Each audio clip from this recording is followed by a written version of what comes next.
Coucou les enfants, encore là pour une nouvelle vidéo judo. Je tiens à préciser que cette séance est adressée au deuxième cours, celui de 19h à 20h.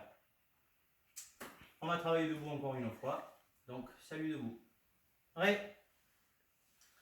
Juste avant de commencer, je tiens à préciser, je ne vais pas faire l'échauffement, moi je l'ai fait juste avant. Je transpire encore. Donc j'espère que vous êtes échauffé avant. Donc après, est-ce que vous avez fait un échauffement comme vous voulez ou, je rappelle, j'avais fait une vidéo la dernière fois. Donc, mais je tiens à préciser qu'il faut bien s'échauffer avant de faire les mouvements. Donc on est bien échauffé. On va travailler. Donc aujourd'hui, on va voir Tai-Otoshi. Donc pour Tai-Otoshi, je vous demande d'avoir, pour le travailler, une ceinture positionnée comme la dernière fois, sur un montant de fenêtre, d'une chaise et d'une ceinture, ou un cerceau si vous avez un cerceau à la maison.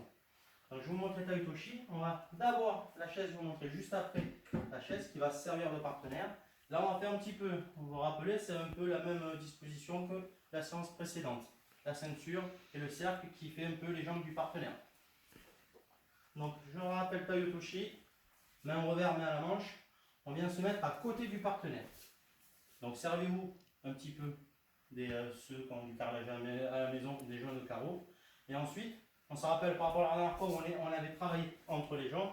Là on vient à côté, Tai-Otoshi, on vient faire le grand barrage. Donc c'est pas par-dessus le partenaire, là on est par-dessus la ceinture, mais c'est devant les jambes du partenaire.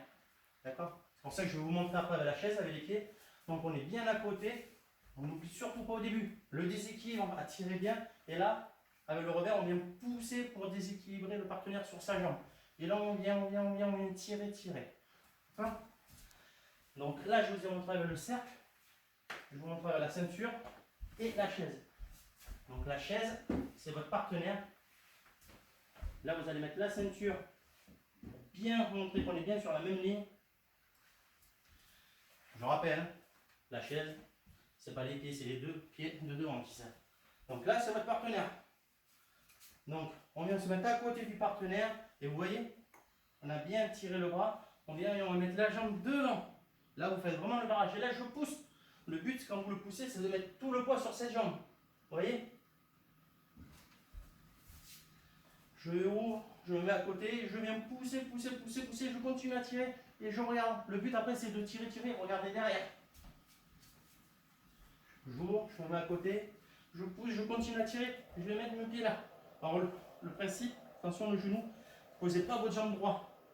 C'est de vraiment planter les orteils, mettre vos genoux. S'il y arrive votre partenaire en le poussant, il vous tombe dessus, j'ai la chaise, votre genou il tombe. Si vous le mettez comme ça, votre genou dans ce sens-là, il ne tombe pas, il casse. Donc attention, le bout du genou, on le met direction au sol. J'ouvre, je me mets à côté, je pousse, et je tourne. On le fait en uchikumi, plus vous allez le travailler, mieux ça sera. Pour les plus gradés, ceux qui sont avec le chef, les oranges vertes, vous le travaillez plus vite, en poussant, en tirant, vous le travaillez en rotation. Là vous avez vu, j'ai fait un pas, deux pas, le troisième, ensuite. Vous pouvez le travailler en rotation. C'est-à-dire, je croise, je fais qu'en deux pas. Un, je pivote et je pars. Je remonte. La ceinture, c'est pour vous montrer que vous êtes sur la même ligne. Je croise tout en tirant, en poussant et je continue. Et pareil, il faut le faire en uchikumi. Tout en poussant et en tirant. Tai-Otoshi. Pareil, s'il y a des questions, quoi que ce soit, le Facebook du club. Je vous dis à la prochaine. Allez!